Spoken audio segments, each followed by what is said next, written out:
Lalu yang kedua, bahkan Pak Prabowo ini nggak peduli dengan ancaman brain drain yang orang-orang terbaik, talent terbaik Indonesia pergi keluar itu, betul. Dia nggak peduli. Padahal itu kan yang sedang menjadi concern kita. Jadi polanya itu pergi ke luar negeri, pulang pidato. Saya baca tuh Twitternya. Silakan. Pidatonya kan nyindir, marah-marah. Habis itu nanti berangkat ke luar negeri lagi, pulang pidato lagi. Tapi bahasanya Mbak Oki nggak gitu. Gitu kan. Pertama publik bertanya kan, kok ulang tahunnya di Paris? Sengaja nih perjalanan dinasnya pas-pasnya. Gitu ya. Itu kan interpretasi publik kan, pertanyaan-pertanyaan yang sah untuk diajukan. Lalu yang kedua juga ada pertanyaan tentang peran Seskap yang dinilai terlalu besar. Tempo sendiri kan udah merilis apa sebenarnya tugas Seskap.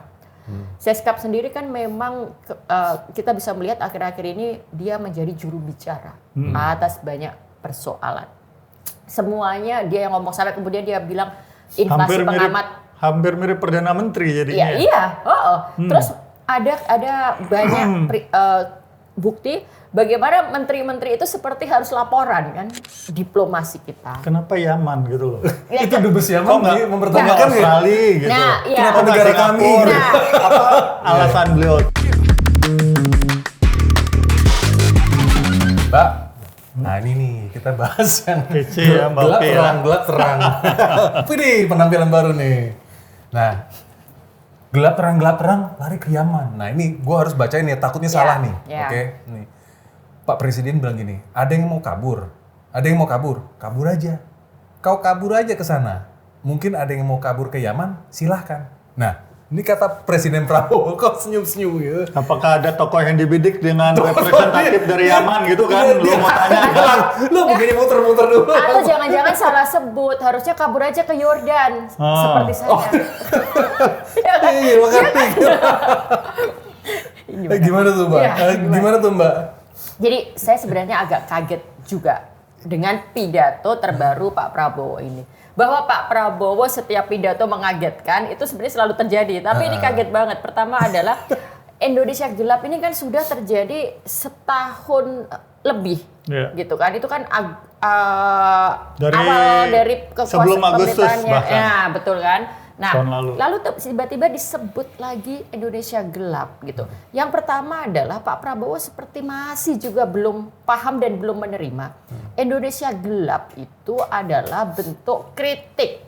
Pada waktu itu kenapa hashtag Indonesia Gelap itu lahir? Karena kan kawan-kawan kita sedang memprotes beberapa kebijakan. Termasuk kebijakan bagaimana militer bisa masuk ke dalam berbagai pekerjaan sipil, area sipil dan sebagainya itu ada dalam Indonesia Gelap itu. Lalu juga kita lihat soal korupsi, nepotisme itu adalah bagian yang menjadi kegelisahan dari Indonesia Gelap itu. Dan saya sangat tahu juga siapa-siapa yang benar-benar bersuara, siapa-siapa yang terlibat dalam demonstrasi gitu.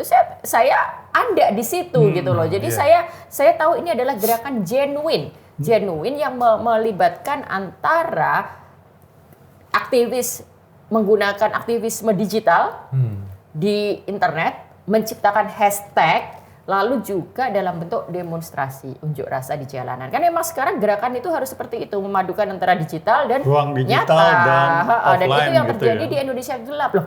Kok sekarang tiba-tiba diungkit-ungkit kembali? Sesuatu yang bahkan kita ini udah mulai cooling down atas kemarahan itu. Diangkat lagi sama beliau. Lagi dengan nada yang memang seperti masih dendam gitu loh. Dengan nada beliau ini masih nggak terima dari Agustus lalu itu. ya. Padahal itu dari rakyat loh Pak. Jadi harusnya kan memang justru didengar, ditampung dan didengar. Lalu yang kedua soal hashtag gerakan kabur aja dulu. Itu kan betul-betul juga disuarakan oleh kawan-kawan kita sendiri yang sedang kecewa misalnya. Aduh hidup susah, cari kerjaan susah, harga-harga naik. Lalu kemudian ditambah dengan berbagai kebijakan yang tidak mendukung dan tidak berpihak pada rakyat. Yang penting kita kabur aja dulu dong dan ini biasanya disuarakan oleh memang teman-teman yang punya kesempatan itu, punya exposure itu. Misalnya teman-teman yang memang kita tahu banyak kesempatan untuk sekolah di luar negeri berkat beasiswa LPDP, ya memang mereka bisa membandingkan dong hidup di luar negeri dan hidup di Indonesia. Jadi ini pun sebenarnya merupakan bentuk kekecewaan. Keresahan Keresahan. Sebagai presiden, Pak Prabowo kan harusnya mendengar itu dan kemudian merespon. Misalnya bahwa kita, Pak Prabowo memang tidak mendukung itu, tentu saja kita tidak mau ada kabur aja dulu. Berarti kan harus ada perbaikan.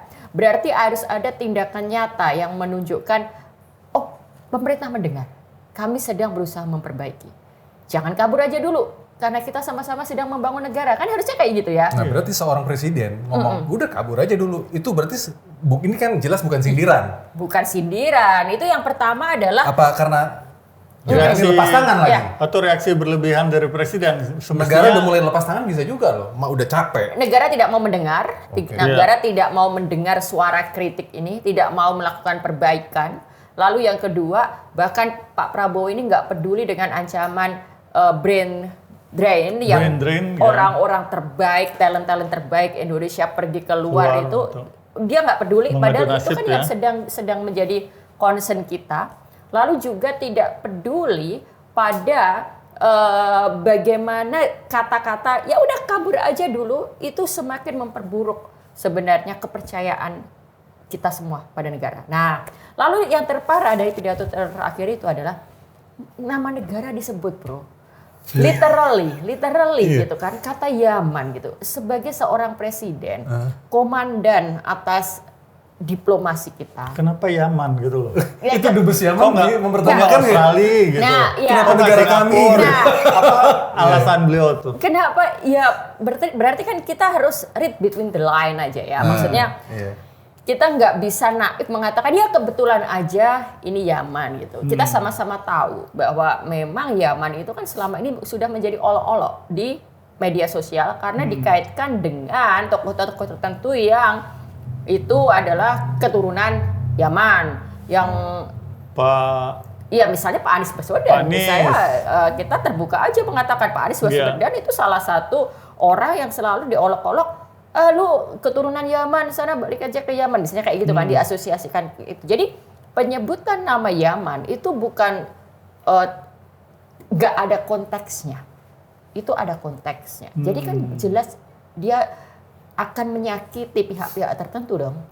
Akan menyakiti, memang itu ditujukan pada pihak-pihak tertentu. Jadi seolah-olah mereka yang tergabung dalam Indonesia Gelap, mereka yang kritis pada pemerintah itu misalnya orang yang berseberangan karena kalah dalam pilpres. Nah, itu kan jadi masih belum bisa menerima. Jadi ini yang ribut aja nih pendukungan Abah gitu ya kurang lebih. Kayak kalau gitu. kita terjemahin begitu. Iya. Jangan kita dikirain channel anak Abah lagi. Nah, ya itu kan masih ada seperti itu. Lalu yang kedua juga, kalau negara lain disebut secara terbuka gini, memang orang Yamannya sebel juga kali gitu mendengarnya.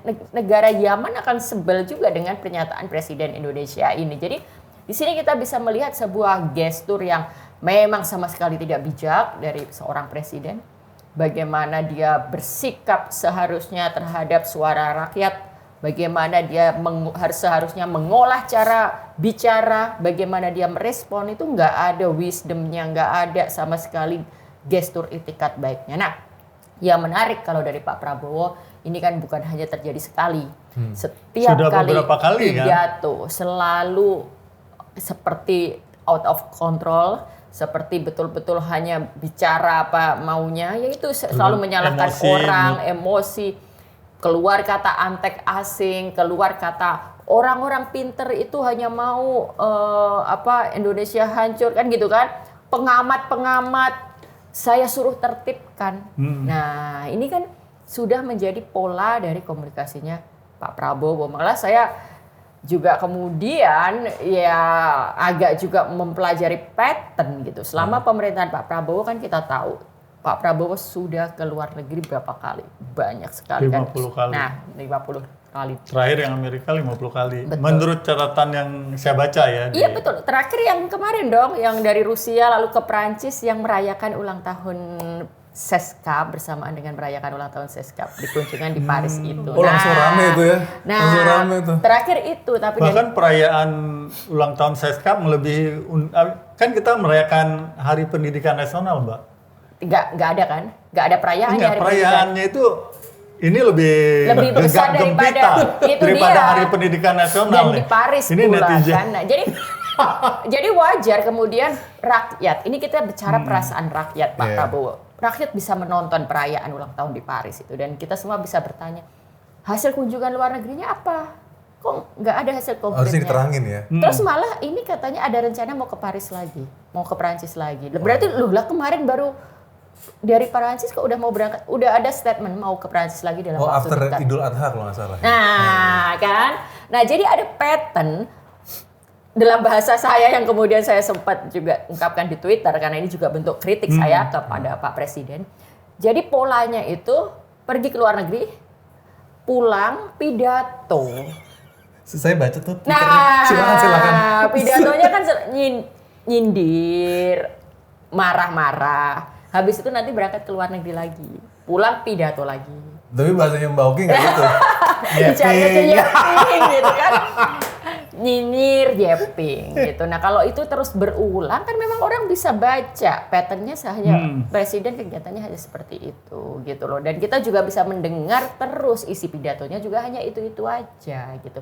Jadi sudahlah kita semua sudah capek juga mendengar hal yang sama gitu. Kita membutuhkan langkah konkret, perbaikan, kebijakannya apa yang mau diperbaiki. Sudah berhenti untuk menunjuk-nunjuk orang apa ya itu tadi pengamat lah, orang pintar dalam tanda kutip kritis. Nah sekarang yang terbaru yang mereka yang mau kabur aja dulu itu kan sebenarnya gaya komunikasinya Pak Prabowo yang tidak mau membicarakan akar masalah tapi mengalihkan justru ke orang-orang ini yang dianggap ceplos tapi malah cenderung blunder kan itu kan. Dia bikin masalah baru. Kita semakin tidak percaya pada Pak Prabowo, semakin ini loh Mbak, urusannya itu sebetulnya kalau yang Indonesia Gelap dan Kabur Aja Dulu itu kan sebetulnya ke Gen Z kan ini kan. Sekarang gini nih Mbak. Iya betul. Misalnya nih, Mbak Oki umur 22 tahun hari ini.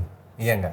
Apa yang Mbak Oki lakukan? Iya kan, harusnya kan ada solusi kan dari pemerintah kan? Dan ini kan kita berhadapan dengan anak-anak muda yang seperti tadi saya bilang, mereka kebanyakan sudah punya kesempatan ke luar negeri, sekolah ke luar negeri, pulang-pulang berhadapan dengan kondisi Indonesia yang seperti ini. Nah mereka makanya udahlah kabur aja dulu gitu. Nah kita sebenarnya juga bisa mengharapkan pola komunikasi yang lebih baik dari Pak Presiden. Misalnya ya kalau mau kabur aja dulu, boleh.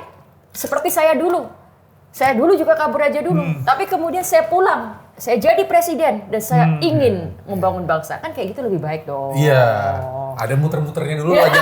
Jangan straight to the point begitu ya kan. Yaudah sana kabur. Kalau kita bawa nih tarik ke dalam satu keluarga gitu. Apakah ini pola parenting yang salah ya dari Wah, cara itu berat lagi. aksi dan bereaksi ya. Kita misalnya anak-anak nih ngeluh nih.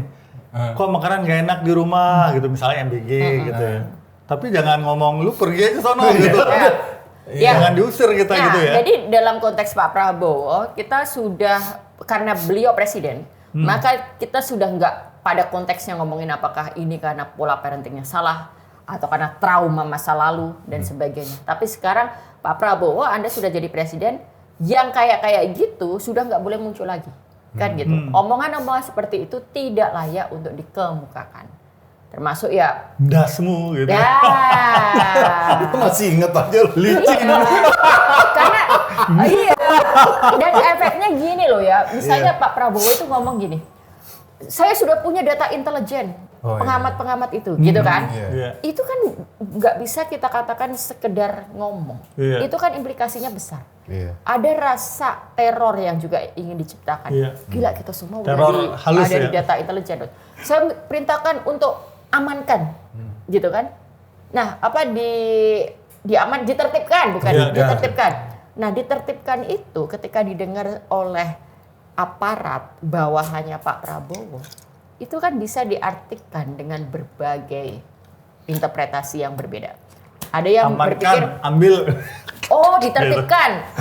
Siram air keras saja. Terjemahannya bisa macam-macam ya. Kayak gitu. Jadi apapun yang dikatakan Pak Presiden itu harus memang diperlakukan secara serius. Jadi sudah wajar reaksi rakyat akan marah, akan semakin kesal, akan semakin kecewa karena memang beliau presiden gitu loh. Ya kita berharap beliau menjadi orang tua buat kita semua ya Mbak ya. Bukan dimarahin, bukan diusir. Ya jadi presiden aja lah, presiden yang seharusnya bagaimana kan gitu aja. Presiden kan di situ dia punya mandat untuk membuat setiap warga negara merasa aman, membuat setiap warga negara sejahtera. Kalau itu semua terpenuhi, nggak ada orang yang mau kabur aja dulu, kan gitu. Ngomong-ngomong soal yang orang-orang yang udah sepuh, ini gue lagi lihat-lihat TikTok ini. Dari Gen Z ke yang sepuh. Nih sekarang ini masalah Amin Rais tolak tarik pernyataan. Ini maksudnya apa ya? Tuh yang itu ya, yang kemarin pernyataan tentang ya agak sensitif sih ya. Siap lanjut pengadilan. Ya. Ini saya baca dari Nandang Sutisna Channel. Nah, ini kita karena tadi kita harus kasih konteks. Tadi itu kan saya sudah terlanjur nyebut kunjungan terakhir Pak Prabowo kan di Paris. Ya, yang lagi merayakan itu ya. ulang tahun Seskap. Itu ditonton oleh orang se-Indonesia Raya, ya kan? Nah, mereka ini kan pejabat publik. Pejabat publik itu tidak bisa dilepaskan dari tuntutan akuntabilitas publik. Betul. Pertama publik bertanya kan, kok ulang tahunnya di Paris, sengaja nih perjalanan dinasnya pas-pasin gitu ya. Itu kan interpretasi publik kan, pertanyaan-pertanyaan yang sah untuk diajukan. Lalu yang kedua juga ada pertanyaan tentang peran Seskap yang dinilai terlalu besar. Tempo sendiri kan udah merilis apa sebenarnya tugas Seskap. Seskap sendiri kan memang kita bisa melihat akhir-akhir ini dia menjadi juru bicara atas banyak persoalan. Semuanya dia yang ngomong, sampai kemudian dia bilang inflasi hampir mirip Perdana Menteri jadinya. Iya. Terus ada banyak bukti bagaimana menteri-menteri itu seperti harus laporan kan. Terkesan ya, terkesan Terus juga bukan rahasia umum lagi bahwa Seskap yang menjadi juru kunci soal bisa atau enggaknya seseorang mengakses presiden. Nah, di sini kita bicara tentang kekuasaan Seskap yang begitu besar dan tidak pada tempatnya. Belum bicara tentang bagaimana Seskap ini adalah masih seorang tentara aktif yang kita juga pertanyakan bagaimana konsistensi itu terhadap peraturan perundang-undangan. Lalu kita juga mempertanyakan bagaimana Seskap ini dengan cepat naik jabatan. Dari sebelumnya mayor sekarang jadi letkol, sangat cepat. Nah, segala hal ini yang kemudian memunculkan pertanyaan-pertanyaan publik, memunculkan spekulasi-spekulasi, kecurigaan, tuduhan. Nah, di tengah inilah kemudian muncul video dari Pak Amin Rais, Bapak senior kita ini gitu kan. Yang kebetulan kita semua udah dengar semuanya ya. Saya dudukkan aja bahwa video ini memang menyoroti tentang katakanlah orientasi seksual gitu kan. Nah, pertama saya harus menegaskan dulu. Dalam negara dan sistem kemasyarakatan yang sehat dan sudah seharusnya Indonesia itu seperti itu. Tidak seharusnya memang kita bicara orientasi seksual seseorang. Kita sorot fokus itu ke kebijakan publik. Kita bicara tadi itu, kita pertanyakan itu tadi kewenangannya. Kita bicarakan kok dia ngapa-ngapain sih ngurusin macam-macam. Nah, itu sah. Tapi kemudian ini sudah jadi realita bahwa juga pertanyaan dan kecurigaan itu termanifest dalam bentuk pertanyaan tentang orientasi seksual gitu kan yang disampaikan Pak Amin Rais. Nah, kita juga nggak bisa menutup mata bahwa ini menjadi banyak omongan netizen gitu kan di luar sana gitu kan. Hanya saja tidak ada yang seberani beliau gitu. Nah, jadi itu realitanya kenapa sampai keluar pertanyaan seperti Pak Amin ini. Nah, tapi kita nggak perlu masuk ke situ. Kita itu kita sama-sama strict, kita sama-sama sepakat bahwa dalam konteks diskusi kebijakan publik tidak seharusnya kita bicara orientasi seksual. Ya cukup Pak Amin Rais saja. Kita nggak usah.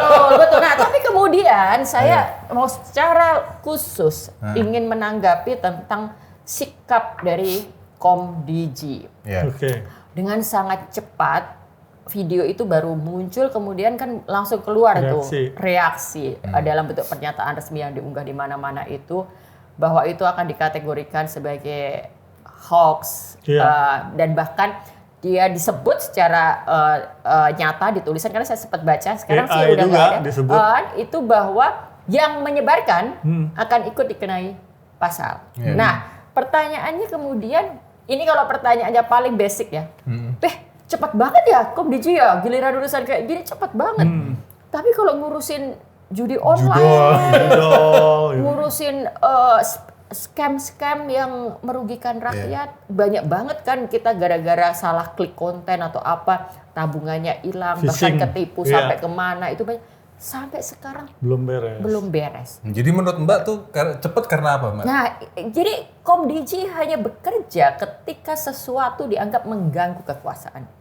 Tapi tidak bekerja untuk mengganggu kekuasaan melindungi dan negara. Posisi beliau mungkin sebagai Komdiji, karena ini cukup berada di bawah kekuasaan departemen beliau kan. Di bawah departemen dia, di bawah ininya dia. Nah, kalau sebuah konten mengganggu kekuasaan, baru kemudian dia bereaksi. Padahal seharusnya kan tugas utamanya adalah melindungi rakyat Indonesia. Nah, ini kritik serius pada Komdiji, pertanyaan serius. Lalu yang kedua, kalau dari pernyataan itu kan juga sempat dikatakan soal ancaman hukum ya.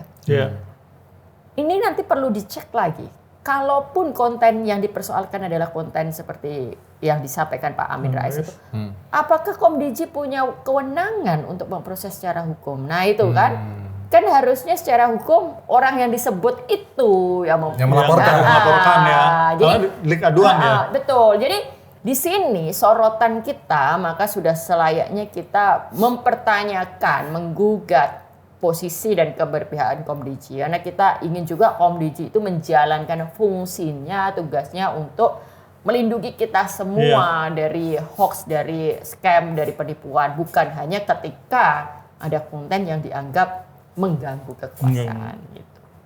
Benar sih, iya. Ya benar.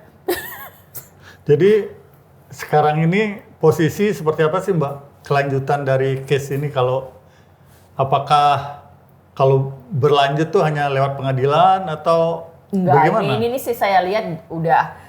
Jadi sementara ini kan YouTube-nya Pak Amin yang konten itu tidak bisa diakses di dalam negeri, di Indonesia ya? Kan. Harus VPN ya. Tapi ada idiom. jadi itu harus VPN ya. Baca juga. Jadi di era digital ini kan katanya ketika sesuatu di-ban, justru yang terjadi adalah akan terlipat gandakan gaungnya. Karena nggak ada yang bisa di-ban itu di era internet ini. Ketika sesuatu disensor, konten itu tetap muncul dengan cara lain, misalnya cara VPN. Ada satu trik lagi loh ternyata, YouTube-nya itu diubah settingnya, bukan di negara Indonesia nontonnya, tapi kita ubah country-nya itu misalnya Australia atau mana, nah itu bisa juga akses itu. Nah jadi ada banyak cara, percuma memang meng-ban seperti itu. Gitu.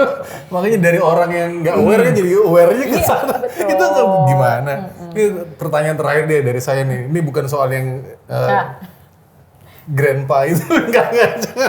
Mbak, negara yang baik itu sebetulnya bikin orang betah nih di sini nih. Atau cukup bilang kalau nggak suka ya monggo silakan pergi. Gitu. Nggak ada seorang negarawan yang akan bilang kalau nggak suka silakan pergi. Setiap negarawan pasti akan tetap berposisi, dia punya komitmen untuk membuat semua warga negara betah tinggal di negaranya sendiri. Dia akan bekerja keras untuk membuat setiap anak bangsa bangga dengan negaranya sendiri.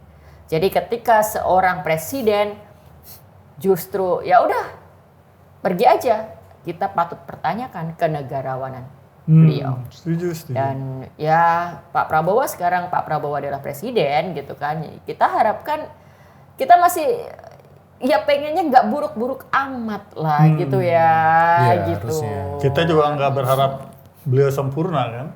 Ya. Cuman ya jangan di benchmark yang paling bawah lah. Saya selalu kembali pada fungsi seorang presiden, kembali pada tugas-tugas yang sudah diamanatkan pada presiden. Amin. Mbak, thank you ya. Terima kasih. Makasih, Mbak.